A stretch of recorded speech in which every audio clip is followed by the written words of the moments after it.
So today we're going to be going over an Old Testament book, well, the book of Genesis, and we're going to take a look at a story, um, Genesis chapter 38. If you guys have your Bibles, turn there with me. Have you ever encountered a story in the Bible and you wonder why is it there?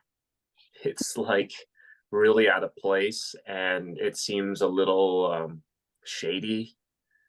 And what is the redemptive factor in having such a story in the Bible? There are many stories like that. And Genesis chapter 38 is one of those stories. It's interesting because prior to Genesis chapter 38 and after Genesis 38 is the story of Joseph and what Joseph was going through. But as the story of Joseph goes, like if you could picture the sequence and the progression of a story like a movie, and all of a sudden you see there's an interjection with Genesis chapter 38. It's almost like something is just like placed in the middle of Joseph's story, and it kind of seems out of place. It kind of seems to disrupt the narrative. Genesis chapter 38. Let's go through the story. How many verses is there? I think it's 30 verses. So I think that we should be able to cover this pretty well. And it's a story, so it's very easy to follow. And I guess what you could think of in the back of your mind is like, what is the point of the story? And why is a story in the Bible? Okay? Think about that as we read the story. Okay, so it's talking about Judah. Judah is, what do you know about Judah?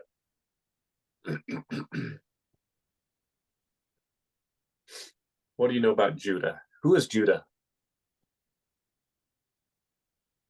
The Messiah came. The Messiah came from him. Okay. But who is Judah though?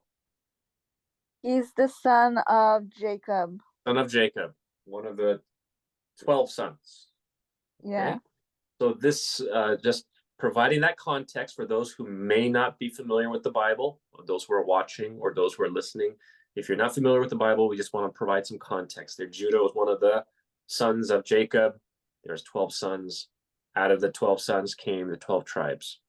Okay. So the story is focused specifically on Judah. So let's have somebody read verse 1 through 6.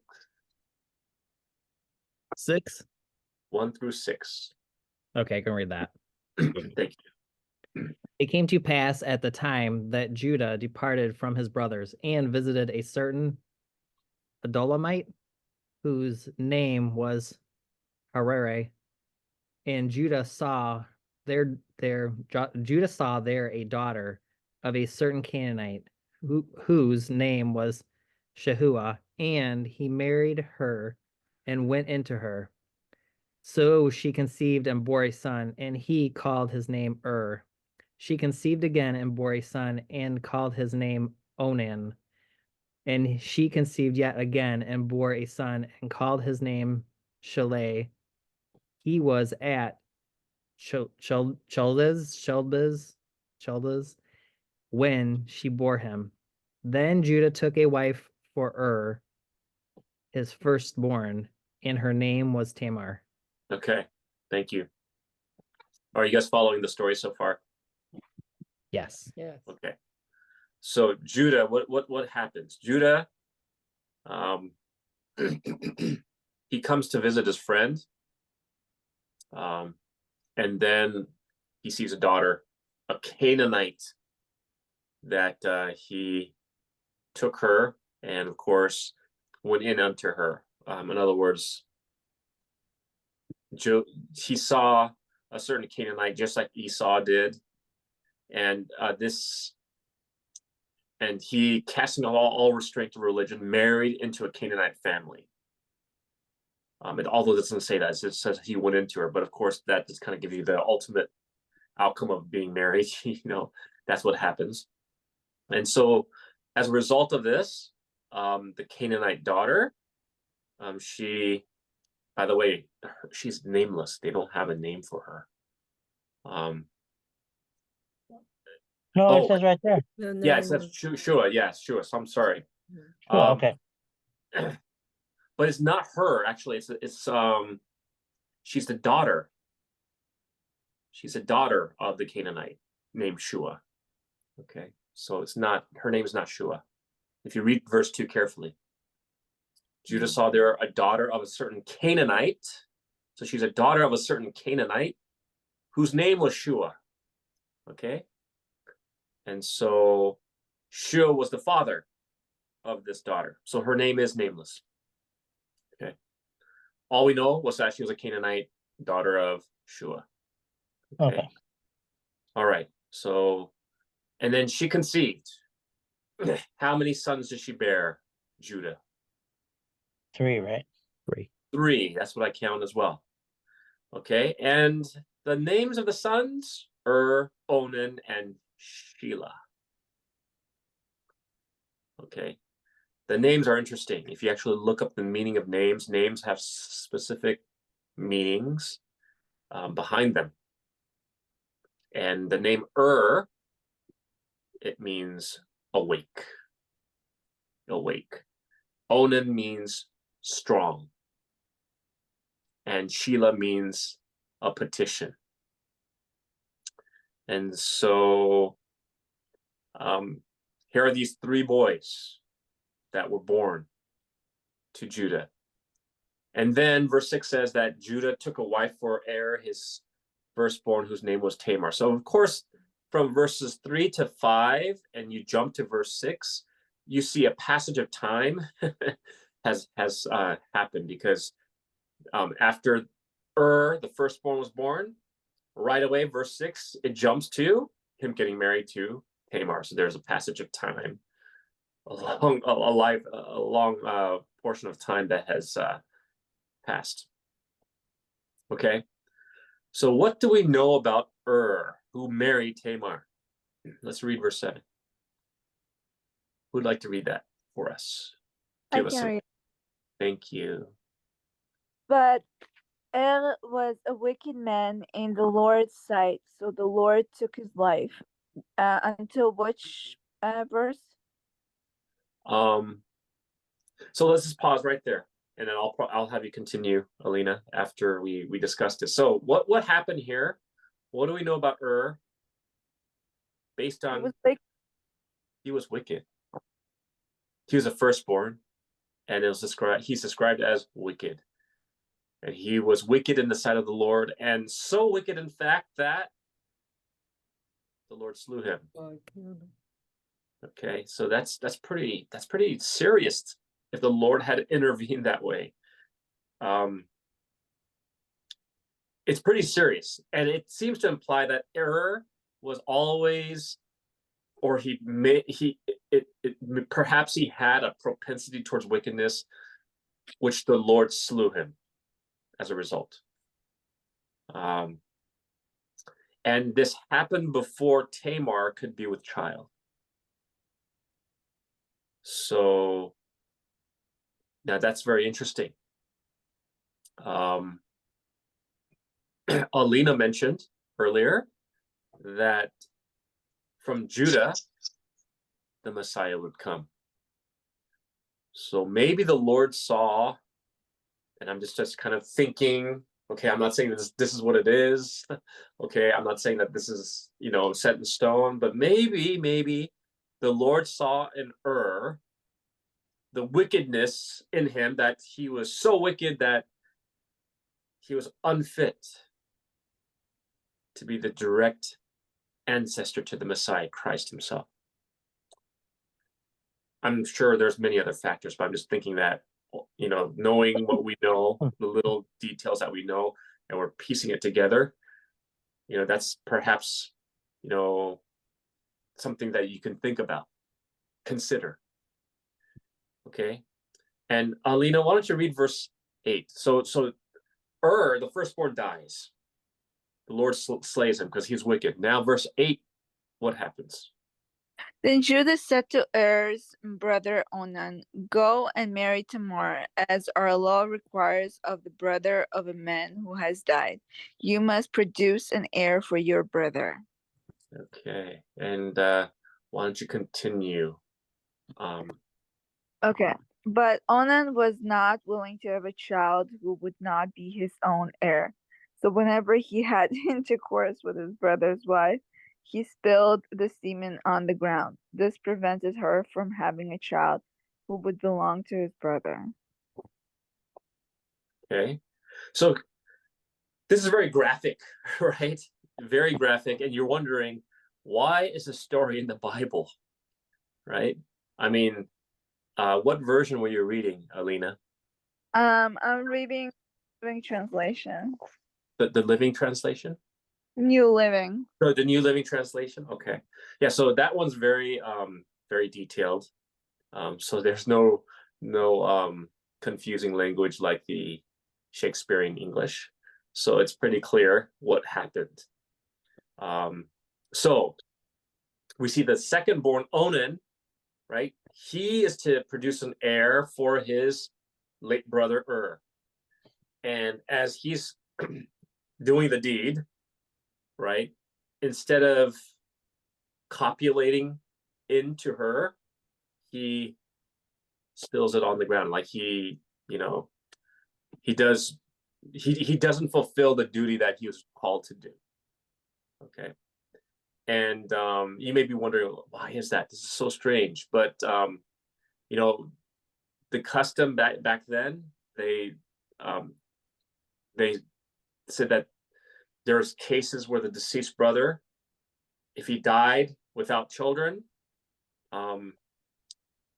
so we see that there is a contingency for that, so that the seed can be promulgated through by the contingency through the next brother in line. So why did Onan do this? Why did Onan not impregnate her? Because the heir would not be his. Exactly. So in other words, So did he do it out of pride? so it was a selfish motive. Okay. Okay, so he was so some commentators say it could be quite possible that Onan was not okay with the idea of relinquishing his rights as the next in line to be the firstborn, and so he wanted to obtain the rights of being the firstborn and all that comes with it, which would have gone to his brother but he died, so of course he would be the next person in line. So he, from a selfish motive, he didn't fulfill what God told him to do, or what his father told him to do. Okay. Wow. And so this is a crazy far out story. Okay. Well, okay. Yeah. So verse 10. How did the Lord react to this? Someone read verse 10. Yeah. And the thing which he did displeased the Lord, therefore he killed him also.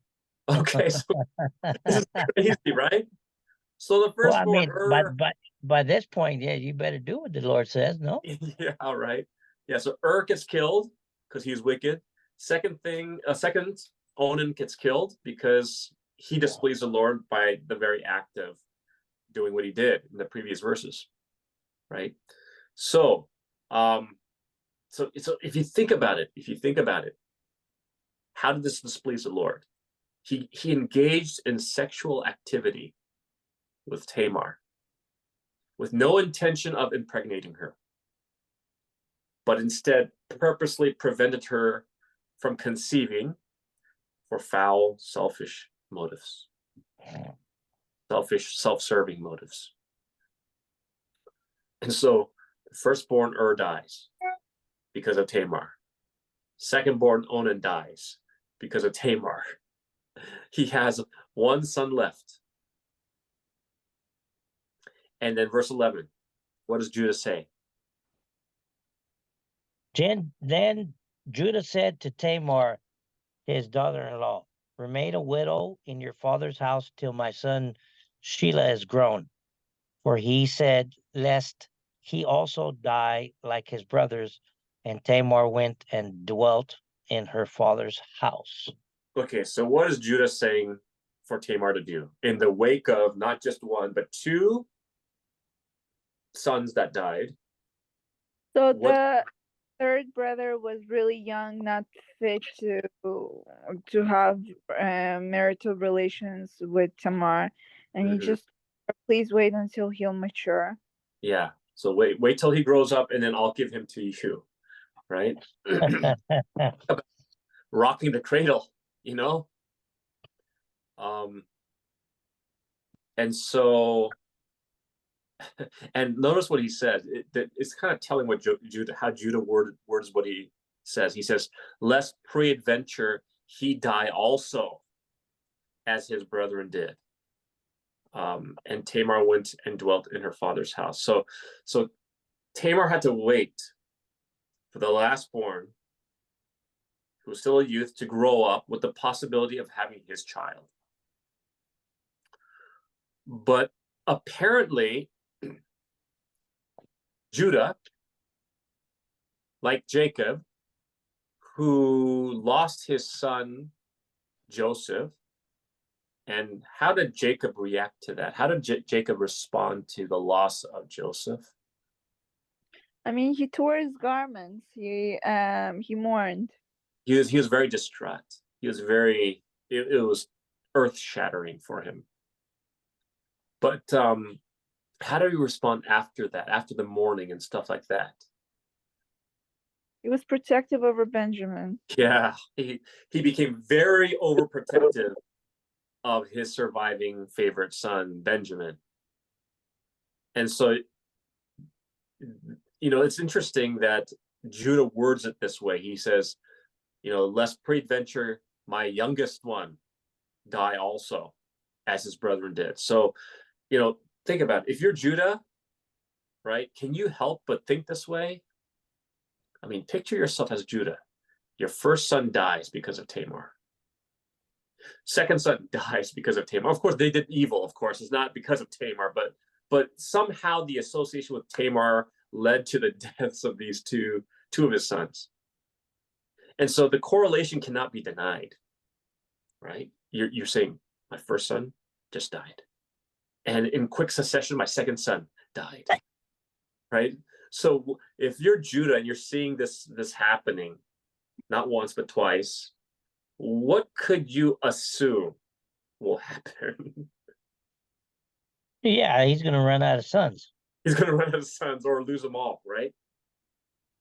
And it's also, in the back of his mind, I believe he thinks that, there's something about Tamar. She's bad luck, if you believe in luck, but you know what I mean. You can't help as Judah to think that this could possibly happen again to his one and only surviving son. And so verse 12, we see that he states his intention as a means to provide for Tamar, but it seems like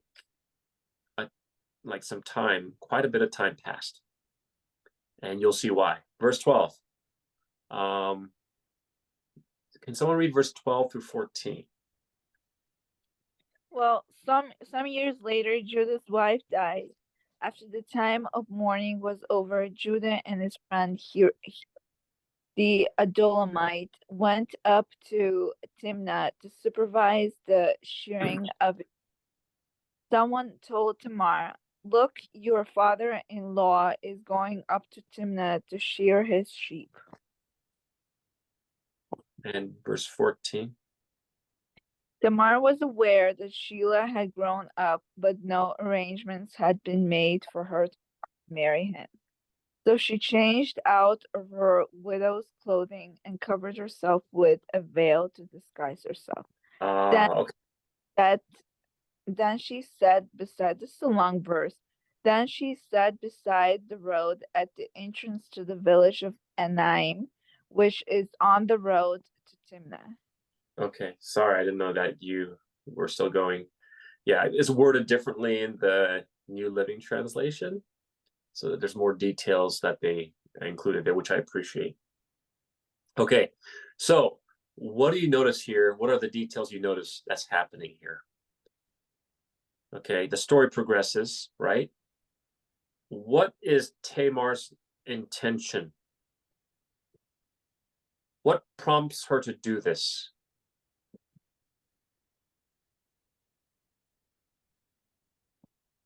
What does she do first of all? What is she trying to do first of all? It kind of seems like she doesn't want to go with Sheila, so she disguises herself to be picked up by somebody else. Okay.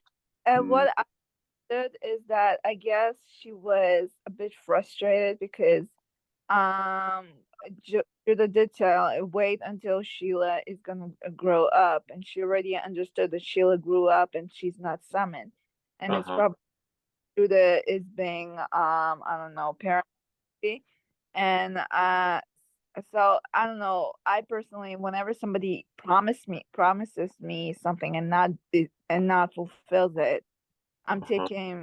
taking matters into my own hands, Yeah. and that's what Tamara decided to do because she probably wants an heir of her own as well. Yeah. Yeah. So the end of this verse, thank you for explaining that, Alina. Are you guys following what she said? Yes. Okay. Yeah. Because the it's in the details of what's stated in verses 12 to 14, right? What prompts her to do this is at the tail end of verse 14. It says at the end, it says, for she saw that Sheila, the youngest son, was grown, he was of age, and she was not given unto him to wife. So in other words, the promise that Judah made, that you will take my son when he's grown and you'll have a son through him, that never came to fruition. I In have a fact, question though. In those days, um, could she actually be arranged to be married in a different family, or was she like to remain widow until I mean, she just destined. That's the rules. I mean, why couldn't she? In our modern world, you can just go to a different family. yeah, right. But I think it was the responsibility of the family that she was married into to do that. Or else I guess it'll be considered a disgrace to that family for abandoning that widow, Mhm. right? So the custom like this, the Mosaic law instituted such provisions for instances like this, and you see this mentioned many times in the Bible, right? You see like the instances where like Boaz was the kinsman of Ruth's late husband, right? So in other words, he was able to step in to be that kinsman redeemer, so to speak. Jesus was also approached from the Pharisees about that ridiculous story about uh, a man who had a woman. He died, and he had 7 brothers, and then each one of the brothers had married her, and then they all died, and she never, they ask him who's her husband when they get to heaven or something like that. So the same this concept was very familiar back in that time. So I think this provision was actually something that was a responsibility for the family who took a daughter in to marry their sons, to provide that for them, and thus maintaining their connection with the family. That's the best I could explain it. I had to look into it some more, but that's what I could come up with. If anyone else can, shed some light on that, we're open to hearing whatever you have to share. It's just the fact that these sons die off like one by one is very reminiscent of what happened to Ruth and to their family, because Yeah. And not only them, I mean, if you even think of Job, all of his sons totally disappeared. So it's just like one by one its own. Yeah, It's that's very, very good observation. Yes. And so, what prompted her to what did this prompt her to do? Since Judah made a promise to her and he's not keeping it. So what does she do? It tells us clearly what she does. What does she do? disguises herself. Yeah, she disguises herself as a harlot. Yeah. Yeah, as a prostitute. Uh-huh. Well, it doesn't say that she disguises herself as a prostitute, it says that she takes up her widow's garment. But later on, you'll see that she's dressed in a way that Judah mistakes her for a prostitute. Okay. And so what prompts her to do this? The end of this verse 14, gives reason why. And I'm not saying that it's justified, okay? But she was, that must have been quite some time. Many years passed by for that son to finally grow and to be of age. And so she was anticipating finally for the promise to be made where she'll have a son through this family line. She was like feeling during that time. Can you imagine if you're Tamar waiting in that family? You're waiting for that time that you'll finally be able to produce a son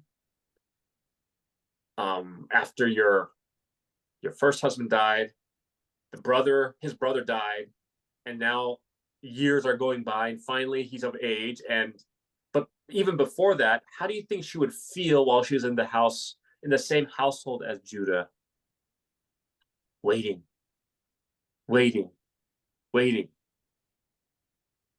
Uncomfortable.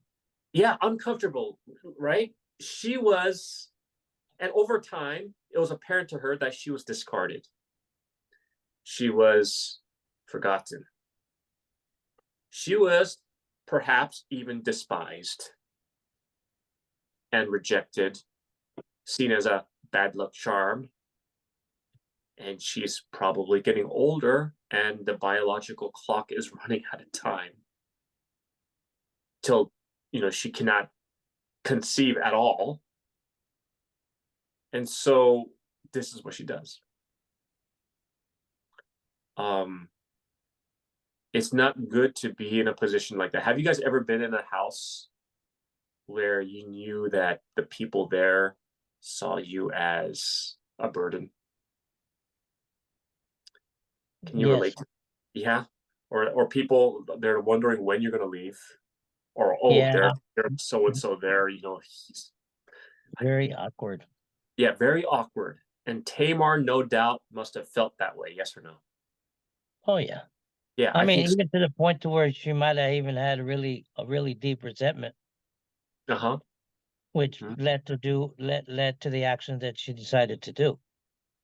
Yeah, and again, not saying that is justified, right? Yeah. No, yeah. But I mean, well, it's the reason. I mean, right, yeah. right. So let's continue on with the story, because we're now reaching the halfway mark. Verse 15. We got 30 verses, till verse 30 to shoot for.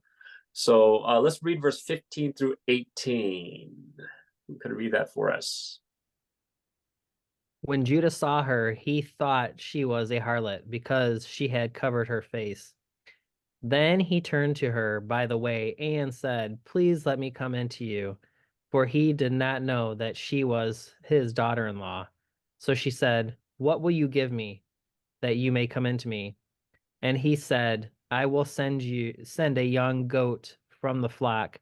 So she said, Will you give me a pledge till you send it?" Then he said, "What pledge shall I give you?"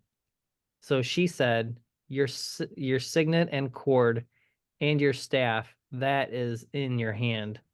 Then he gave them to her, and he went into her, and she conceived by him. Okay, wow. So you see, this is very interesting what's happening here in this story so far. So she plays the harlot, and she happens to position herself in a place where she can be seen by Judah. when he comes to this place. And then, of course, he wants to, come into her, and she asks for three. Is it how many things? One, two, three things, right? Mhm. What were the three things that she was asking for? Signet and the cord and the staff. Signet, cord, and thy staff. Okay, now why does she ask for these things? What are these things? It's What almost what's like, isn't it like almost an identification of Judah? Yes, absolutely. There are forms of identification that only can be attributed to the person that is in possession of those things, right? So Yeah, kind of like Tamara saying, "Leave your ID with me, California Yeah. ID." Right. Leave your ID with me. Yeah, exactly. You already know. And so, what? And mind you, she's asking for the ID because he is wanting to get what he promised him. He said, "I will." He said, "What will you give me?" Right? And he says, "I will give you. I will give you a kid from the flock." Right? So that's what the arrangement was. And I'm sorry that I'm trying to get into a position with my phone because it's dying, and I just had to plug it in. All right. It's interesting he didn't recognize her voice. Yeah. Like he Yeah. didn't Well, identify her. Like he knew her. but how did he not know her? Verse 15. Yeah. Because he thought she was when Judah saw her, he thought she was a harlot because she had covered her face. Yeah. So he had no idea. He had no idea that this could be his daughter-in-law. Well, on the other side of that coin, I believe that the human being wants to see what he wants to see. Yeah, exactly. He was driven by lust for sure, right? But is I what- don't Yeah. understand. Doesn't he have a wife of his own? I mean, it's just. No, She his died, wife didn't she die? died. Yeah, she died. Oh, she died. Okay. She died. Yeah. Yeah. But So but that itself is a sin, is it not? yeah, I mean, we're not justifying his actions, right? Oh, his wife died, so he, he's just Wait, doing hold what. on. I gotta highlight that area to make sure. Yeah, exactly. So I have a question. So Yeah. who's sinning then? Is the it's the woman, right? I'm sorry. Because who's sinning then at that time between the two? It's the woman, right? Because she knows that he is Judah, right? Of course, she knows. She's she's She's aware. she's aware, and she's doing this intentionally Yeah. Okay. with the objective of, one way or another, from this line, I'm going to be with child. Right. Right. That's Yeah. her intention. That's her sole objective. And if it's not going to be with Sheila, the youngest born, it's going to be through somebody of that line. And she decides to, target Judah, so to speak.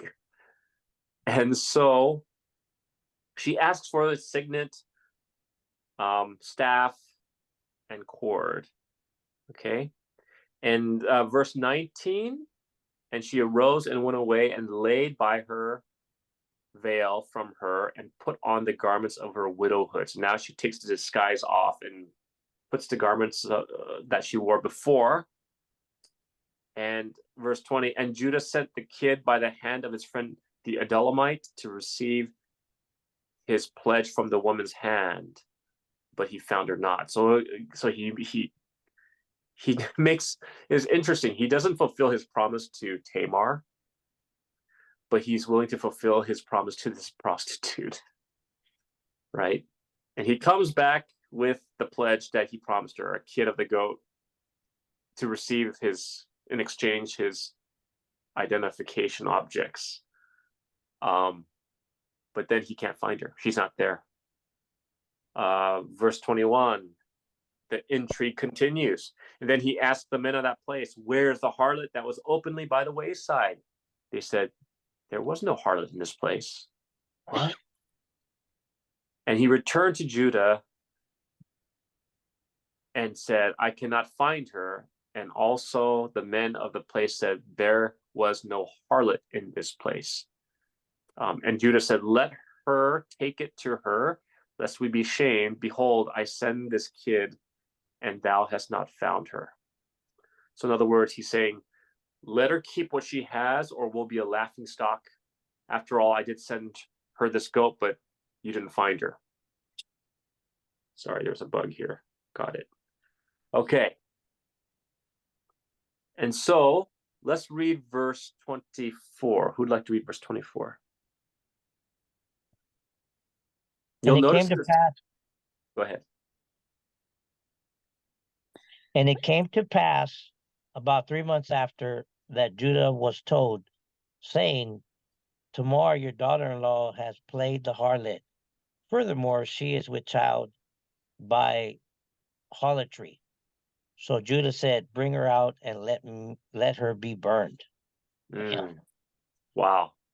Okay, so 3 months pass after this encounter.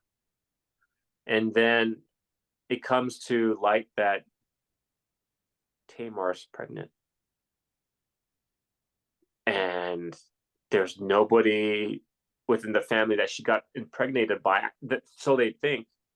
And they think that she was messing around with some other guy and she got pregnant.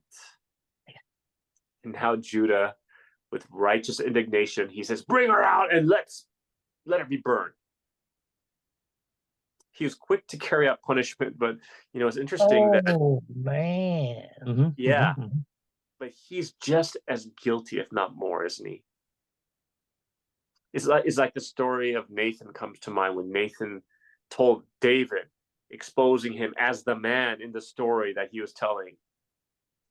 And as the religious leaders, upon hearing the story of the wicked husbandman, they said, that man should die. And they pronounced the verdict against those wicked men, which was talking about them. And so, it's very interesting. Like when they say that when you point the finger at somebody, be very careful because there's 3 fingers pointing at you while you're doing that. Right? That is so true. Yeah. Yeah. But nevertheless, here he is, trying to play the patriarch that's going to bring justice for this scandal that has taken place in his own family, his daughter-in-law, no less. Right? In verse 25 and 26. Someone read that for us. 25, 26. I'll read, Pastor. Thank you. Sorry. When she was brought out, so Judah said, bring her out and let her be burned, right? So when she was brought out, she sent to her father-in-law, by the men to whom this belonged, I am with child. And she said, please determine whose these are, the signet and cord and staff. Verse 26 says, so Judah acknowledged them and said, she has been more righteous than I, because I did not give her to Shelah my son, and he never knew her again. Okay. So he gathers everyone around to make an example of Tamar. We're going to burn her. We're going to punish her. Right? And then when she comes out, she's prepared. What does she do in the light of this accusation and judgment that is about to befall her? What does she do? Well, she said that by the man to whom this belongs, I'm with child. And she said to please determine whose these are, the signet, a cord, and staff. Yeah. So obviously those things are clearly identifiable to Judah himself. How did she obtain those things? Obviously, due to this encounter, right? And then Judah is interesting. the truth was irrefutable.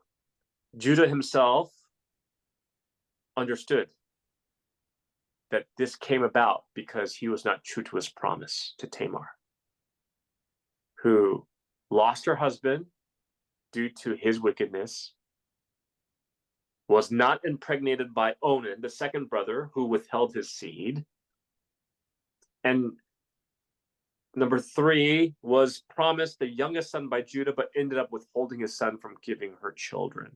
Yeah. So time and time again, Tamar was overlooked. She was seen as a burden, as a disgrace, indirectly responsible for the losses in the family. And, it's interesting that Judah, he acknowledged that he was in the wrong. And he acknowledged what led to this wrong. And it furthermore says that he knew her again no more. So in other words, he was making sure that nothing like this would ever happen again. And so, in that way, you got to respect Judah for that. Although, he did sleep with a harlot, and, he solicited the harlot's services. But, when it came down to it, he didn't, start to put his foot down and say, no, you're the one that's wrong and you're going to get punished. And, he acknowledged it. He knew he was in the wrong, and he admitted it. And he knew he was solely responsible. So the story continues. Again, as we're going through this chapter, you're probably wondering, why is this story in the Bible? Okay, what is the point of this story? The scandalous, illicit relationship with a daughter-in-law and the father-in-law, right? What's the point of this whole story? Verse 27 to 29. Can someone read that? When the time came for Tamar to give birth, it was discovered that she was carrying twins. Well, should I continue? Mm-hmm. While she was in labor, one of the babies reached out his hand. The midwife grabbed it and tied a scarlet string around the child's wrist, announcing, "This one came out first." But then he pulled back, and out came his brother. "What?" the midwife exclaimed. "How did you break out first?" So he was named Perez. Then the baby with the scarlet string on his wrist was born, and he was named Zerah. Mm-hmm. Okay, very interesting. These babies were having a race of who wanted to be born first. Right. So I appreciated your translation, by the way, Alina. The details that it brought out, that was good.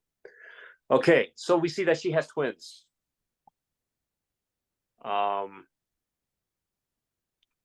Twins' names are Pharez and Zara. Okay.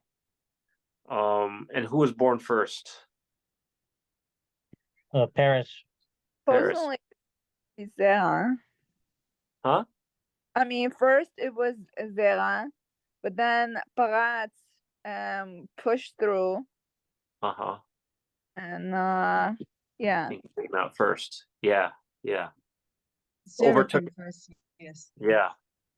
Okay. So there's an interesting so the question that we want to ask is, what is the point of the story? Why is it in the Bible? We see You got to keep your promises, yeah, that's for sure. Hey, you got to keep your promises. or it's going to come back and bite you. It's Literally. going to come and bite you, right? Okay. But where do you see Christ in the story? This is a really messed up story. Where do you see Christ in the story? Do you see Jesus here? When Judah admitted his wrong, Okay. at that moment, I think he proved himself as a righteous man, even though he did wrong. And didn't blame anybody else. I think he had Christ in him at that point. Okay. Because compared to like, with Adam and Eve, they try to Mhm. blame each other out. Exactly. I don't Adam, know the way I saw it. If you guys remember the adulterous woman, they blamed her, like cast stones, and the thing is, yeah. he was ready to, I mean, to burn her. But then it kind of reminded me when Jesus said, whoever is without sin cast the first stone. And he finally looked at himself as like, who am I to burn her if I'm just as guilty, if not more than her? So I see that kind of connection. Oh, Lena, that's awesome. That's beautiful. That was good. Yeah, yeah. I didn't think about that. That was very true. No, John. yeah, I think that's our point. Yeah, that's our Yeah. point. Yeah. See, at least Judah did admit he was wrong. But those people that were trying to stone her in John chapter 8, they didn't admit it. They just sheepishly left, And so, yeah, you got to hand it to Judah that he did respond in a redeeming fashion. Okay, good. But what else do you guys see? Where else do you see Christ in this story? Because you should be able to see Christ in every story in the Bible. In the end, when she had twins. Okay. How do you explain that? I guess it was a blessing because she did want to have one heir, now she got two. Okay, so double the expectation. Okay. I don't know. Can the crimson ribbon symbolize, used as a symbol, like Jesus's blood? I don't know. Maybe it's a stretch. Yeah, I mean it's a very visible picture of scarlet thread, right? I don't know. I have to think about that some more. But could there be some significance there? It's in the narrative, but could there be some spiritual significance there? Perhaps. But nothing comes to mind at the moment. But one thing I do see is that the reason why the story is in the Bible. In the family. I think maybe because of the wait. They were waiting for Christ to come. They expected a certain thing, but they didn't get it. She was waiting for something, but then in the end, she got what was due to her. Okay. Is it possible that Jesus came out of this story? Exactly. The reason why this story is in the Bible is because Jesus comes from one of those two twins. Did you know that? I knew it. You knew it? Okay. No, well, Do you yeah, know which because one? it makes sense now. Yeah. Well, which one though? Okay, Yeah. which one do you guys think? Perez. Okay, Paris or Zara? I'm gonna check. Perez. I'm gonna check. You guys. Check. Good, Alita. That's good. You're checking the Bible. I like that. She's not playing around. Yeah. Okay. Well, I would think the one who. Oh yeah, it was Perez. It was Yeah, Paris. the one who had the gusto to come out first. Yeah. So, Wow, that Paris is the line where Christ comes from. Yes. So this is really significant in the sense that, given how messed up the story is, given the circumstances that are revolving around the story, it's messed up, it's scandalous, it's crazy, right? but that makes a lot of sense though. I think that fits perfectly in the Bible and the way things are, because things come out when so unexpected, and that basically that's the way the Bible was written. Mm-hmm. I think the story was it?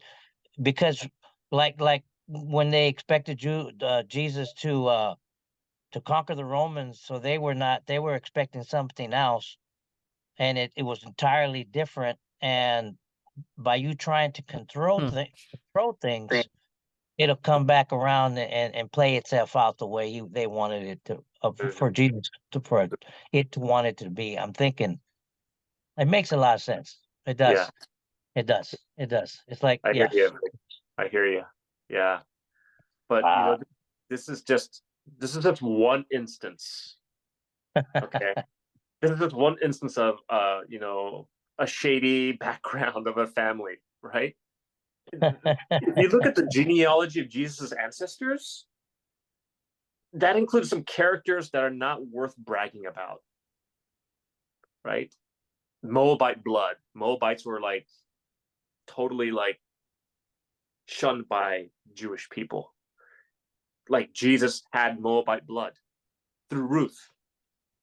Canaanite blood, right? Through Rahab. She's a Canaanite, right? Tamar, she bore children through incest by playing the prostitute.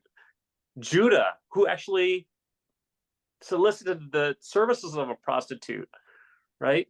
Solomon, who's a son of an adulterous union, which was scandalous, with Bathsheba, who was a Hittite. Jesus' own mother was accused of promiscuity when she was, with child, right? Yeah. And the religious leaders even brought this up to throw it in Jesus' face. Well, we were not born of fornication like you were, right? So what's to be learned of all this? Not a very flattering family tree. I think what's encouraging about this story is that God brings forth, untangles all the problematic situations. Like he actually brings glory out of sin, out of dysfunctional families, and I think that's an encouraging part because I personally, when I see in terms of my family dynamics, it's all topsy-turvy, and I get so discouraged, and I don't see God's purpose in it. And but when you look at the Bible and you see how God just untangled these problematic situations, these dysfunctional families, these stiff-necked people, it's just I personally get comforted by that he brings glory. Yeah. Absolutely. Yes. God writes straight with crooked lines. God writes straight with crooked lines. Right. Yeah. No, that's very encouraging and very hopeful to strive forward. Right. I think it's like, for me, like Alina said, but it's like a filtering, like there's a saying says, do you want, it's better to have a gardener, your warrior, it's better to have a warrior as your gardener than your gardener as a warrior. Interesting. Because you want somebody to be around the block, understand it, come to terms with it, and then be the righteous man. Because when you have the experience and you've seen it, it gives a lot of hope. Yeah, that's cool. I've never, that's very interesting. I never looked at it that way. Yeah, you're good. You're good. All glory to God, right? So God can write straight with crooked lines, and those crooked lines are our own lives. Yeah. Even if we're marked with weakness or insignificance, we see the God of the Bible. He wrote the beginnings of the story of Genesis and all throughout the Bible from beginning to end with crooked lines. And he writes the sequence with crooked lines, and some of those lines are our own lives. So then I had a question.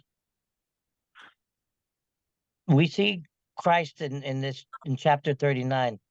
What's the significance of putting it in there at that point? That's a very good question. And that's what I got to look into, Vic. Yeah, that's a very good question. I love those questions because there's got to be a reason, and I love looking into those stories or questions. So that's a very good question. I've yet to know. But, I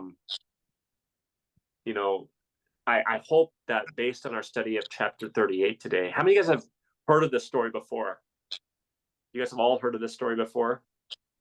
I venture to guess many of you have. But I've never heard of it before. You never heard of this? Yeah. Okay. No. But So it makes sense that it'd be in there, and it would make sense that it was written that way. It just kind of does. Right. But I like Elena says, back then customs were really off compared to us. Mm-hmm. So it's very difficult to discern and to translate the Bible at times. That's why you got to keep studying it. Exactly. Yeah. I mean, on one hand, you can't really blame these customs because the Mosaic law set these customs for a reason, and I'm not completely sure why. Like right now, I'm reading Deuteronomy, and it really explains how it's all supposed to be. But I don't know. Yeah. I don't think we should blame the customs. I think that that was provisions that was established for the well-being of people. Yeah. And so that's one thing that we know for sure. So this is a very beautiful verse I want us to look at. Jesus came from a line of crooked lines, family tree that was as tangled can be, right? Which tells us that Christianity isn't just for the pure, talented, the good, the humble, or the honest.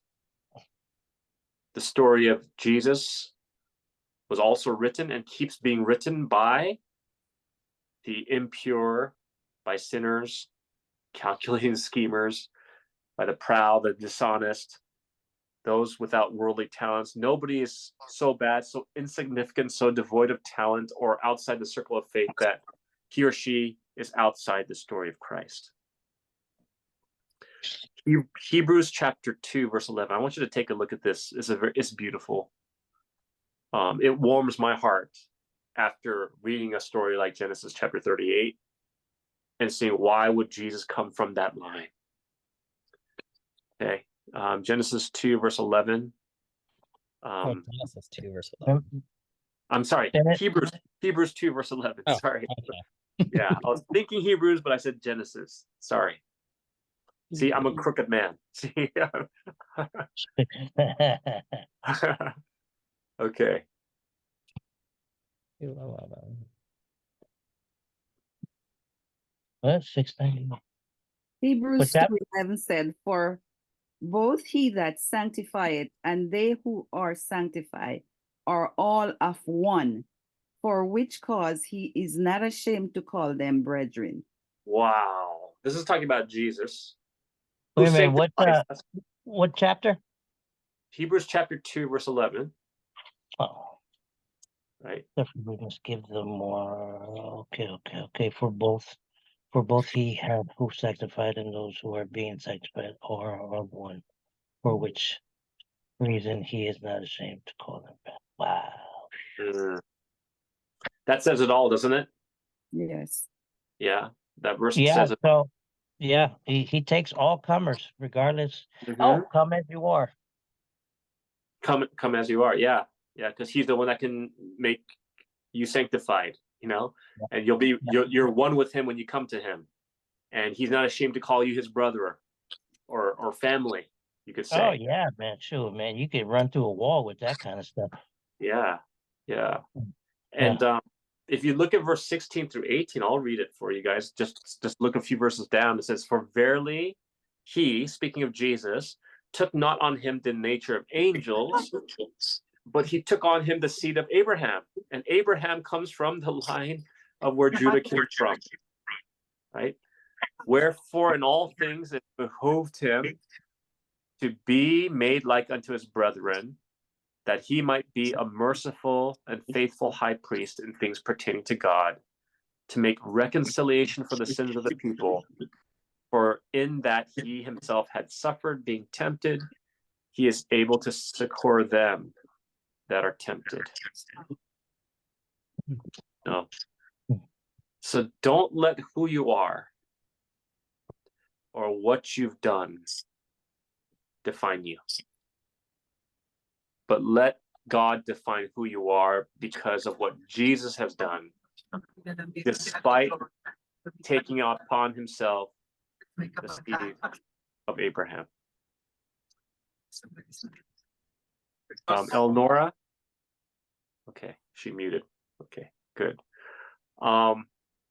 Did you guys hear what I said? Yes. Okay. So, God's writing our stories. And so, as messed up as our stories may be, as crooked as our lives may be, we know that Jesus is not ashamed to call us brethren. He's not ashamed to be counted as one with us. And that means the world to us, doesn't it? It should. That shows how much Jesus loves you, that he was willing to be born out of a crooked line to make all things straight. Mhm. So whatever you're going through in your life, know this, that all things work together for good for them that love God and for those who are called according to his purpose. Romans 28:8. 8:28. 8:20. Yes. So I just hope that this story sheds some insights that you haven't seen before, and I hope it's encouraging as well.